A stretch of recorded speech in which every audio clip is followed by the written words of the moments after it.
एक बार की बात है, एक बहुत ही सुंदर जादुई जंगल था, जिसमें सब तरफ नृत्य ही नृत्य चल रहा होता था। फूल फल पत्तियां नृत्य कर रहे होते थे, जानवर नाच रहे होते थे। जंगल में 3 सुंदर परियां रहती थीं। चांदनी रात में वे अक्सर नृत्य किया करती थीं। उनके पंख दूधिया रोशनी से नहा जाया करते थे। उनमें से एक परी थी, उसका नाम ऐना था। ऐना हमेशा चुप चुप रहती थी और कभी नहीं हंसती थी। उसके पीछे बहुत बड़ा कारण था, जो जंगल के हर एक जानवर, हर एक परी को पता था। किसी समय ऐना बहुत हंसती थी और बहुत शरारती लड़की थी। एक दिन ऐना ने जंगल के एक जादुई आईने का हंसकर मजाक उड़ाया, जिससे जादुई आईने को बहुत गुस्सा आया और जादुई आईना ने ऐना को श्राप दे दिया कि ऐना कभी नहीं हंस पाएगी। और उसके बाद ऐना हमेशा चुपचाप रहने लगी। फिर एक दिन जंगल में एक राजकुमार आया।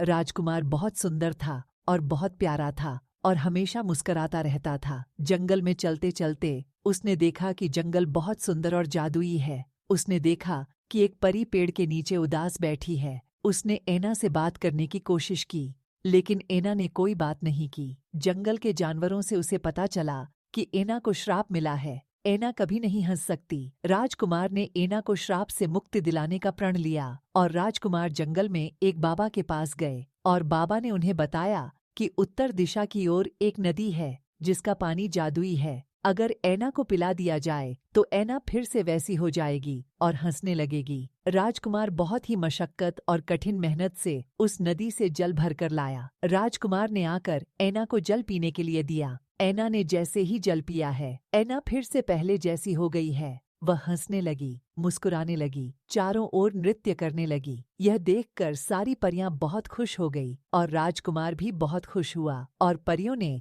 ऐना की शादी राजकुमार से करा दी और इस तरह ऐना और राजकुमार बहुत खुशी खुशी रहने लगे।